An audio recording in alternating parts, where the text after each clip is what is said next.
more resilient country in the preferred image of the god of the hunt. Helia, who had expected the souls to be returned to the Hollowborn, was infuriated by your duplicity. The goddess of motherhood demanded new births in compensation, and made a bargain with Bereth to trade death for new life. The skies of Deerwood darkened, blotted with swarms of birds and other winged creatures, called together to claim what the Sky Mother believed to be hers by right. For months, the people of Deerwood were forced to stay under shelter for fear of the vicious, unexplained attacks from the sky. The incidents left entire villages decimated and littered the streets of Defiance Bay with corpses covered in 1,000 puncture wounds. Though you had killed Lord Radric in his throne room, so strong was his drive to rid his land of Aethasians that he returned to life as a death guard, a deathless crusader for his brutal cause. With the remains of his humanity stripped away, Radric came to see all the people of Gilded Vale as worshippers of Aethys, and one day he led his forces into the village personally to see them all purged from his lands. Gilded Vale was left a hollow shell, its buildings ruined, and its people slaughtered. Even travelers and would-be squatters knew better than to take refuge inside its borders. Lord Radric returned to Radric's Hold, where he remained, keeping eternal watch over his barren domain. Following the assassinations of Duke Avar Wolfgren and Lady Webb, Defiance Bay was thrown into political upheaval. In the ensuing weeks, the streets had become the domain of looters and blackguards. Few dared to step outside their own doors alone or unarmed. But order was soon re-established by the Knights of the Crucible, who, despite their depleted numbers, had gained favor in the public eye for their role in unraveling Widewind's legacy. They were quickly reinforced by returning forces from Fleetbreaker Castle. Having seen both the ills and the promise of animancy, internally the Knights quietly began a more cautious exploration of the new science. Depleted in numbers but bolstered by their newly forged stock of soul-augmented weaponry and a small contingent of forged knights, the Knights of the Crucible would soon become an order few in Defiance Bay would dare to cross. But the opportunity to build upon their newfound power proved too great a temptation for the High Justice. What was at first a measured approach to animancy soon gave way to a rapid buildup of armaments. The High Justice would eventually seize control of the city for his order and place Defiance Bay under indefinite martial law. The destruction of the machine atop Ter Noaneth spelled the end of the reanimated corpses in Heritage Hill. Though at first few were willing to venture into the abandoned district, it was soon cleaned out and rebuilt. The district's horrors still fresh in people's minds, it would be some time before it was fully repopulated. But eventually the lure of cheap prime land would all but erase the memory. The Duke's assassination at the apparent hands of an animancer had caused catastrophic rioting in the streets of Defiance Bay, and few animancers survived the first day. Many Deerwoodans took the end of Widewind's legacy as a sign, both that the gods did not approve of animancy, and that the purging of animancers in Defiance Bay had been enough to satisfy them. In time, their rage would subside, and a number of surviving animancers remained in and around Defiance Bay, often taking to the wilds to practice their science without repercussions. In the town of Deerford, an underground cult dedicated to Scan insinuated itself into the town's institutions. It became a popular travel destination for the wealthy, who were actively courted by the town's leadership. But few who visited the town would ever return, as they soon found their fortunes plummeting and their reputations destroyed by their own kin. The Hollowborn scourge ended, and as news of the White Forge spread, smiths came from near and far to labor by its fires.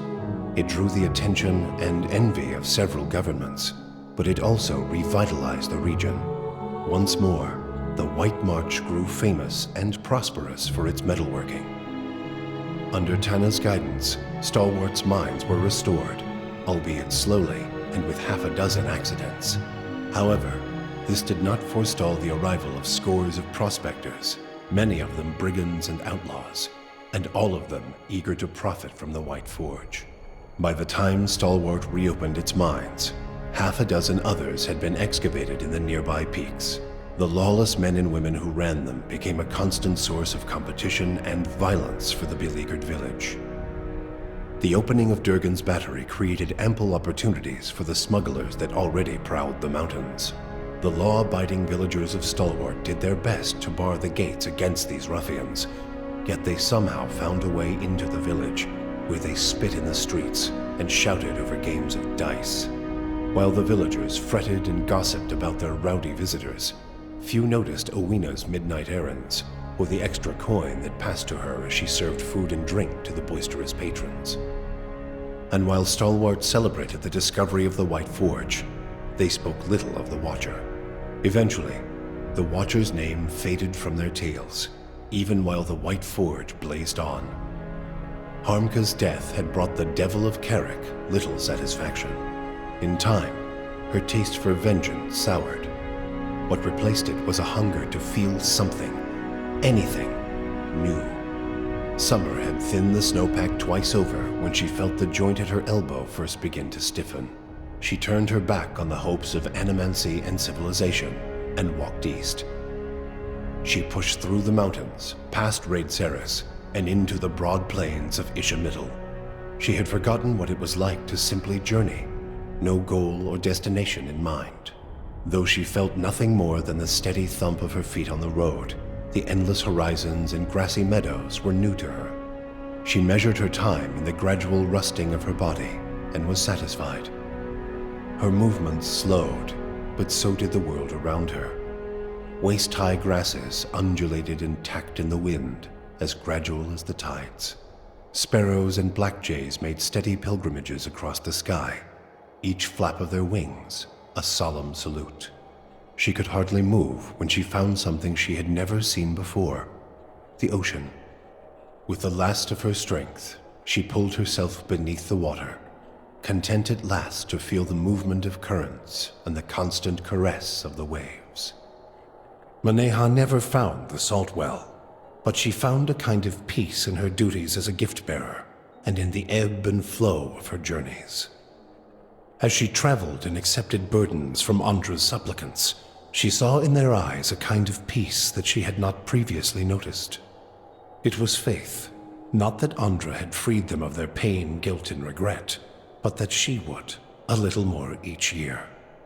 With that realization, Maneha learned to accept that Andra's ways were as gradual as they were inexorable. The fortress of Cadnua emerged as a bastion of security in the midst of an untamed land, becoming the envy of every thane and earl in Deerwood.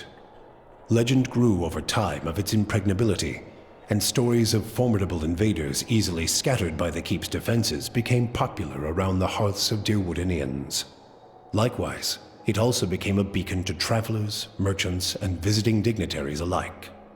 Reputed as the finest fortress in all Deerwood, people would journey from near and distant lands alike to experience its fabled hospitality and grandeur.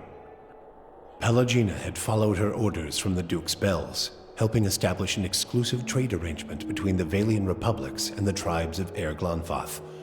Strengthened by the Watcher's gift of souls, the furious Deerwoodans waged war against the republics for 2 long years. The republics gained a great deal of wealth and trade, but suffered the loss of many trade vessels and thousands of lives. Several of the ducal families lost favor with their citizens. Riots in Salona claimed the life of that city's duke, and the other Duke's Bells were pressured into relinquishing their exclusive trade rights to end the conflict with the Deerwood. Pelagina had been honored for her service at the opening of trade, but her reputation among the dukes and within the Brotherhood was not tarnished by what followed. Adair chose not to return home to Gilded Vale. Through a number of quiet inquiries, he soon found his way into the underground organization of Aethasians known as the Night Market. Ironically, in learning that the gods had been fabricated, Adair found his faith in Aethus renewed, and that his god was neither alive nor truly a god had become irrelevant. He rose quickly through the ranks of the Night Market for his optimism and for his bold leadership, his ultimate goal to make the Deerwood a place that would welcome followers of the Shining God once again. When the dust settled in sun and shadow, Aloth looked upon the remains of Theos Ix Arcanon, his former master. He saw where the Grandmaster had gone wrong, and he knew what he would do better. The secret of the gods would be preserved, and with it, the sanity and well-being of all Kith. He donned the remains of Theos' ceremonial garb and prepared himself for the long and lonely task ahead. After all that he had learned in the Watcher's company, Kana Rua could no longer see meaning in his pursuit of the Tanvi Oratoa. He decided to leave what remained of it within the depths of the endless paths and return home. Kana bid the Watcher farewell and sailed back to Rawatai, spending the tempestuous journey reflecting on the time he had lost to the pursuit of falsehoods. His family found Kana much changed, his fiery excitement replaced with a weary solemnity. Determined to change his wandering ways, Kana took up a quiet life as a lorekeeper at the college, teaching young students the traditions of their people.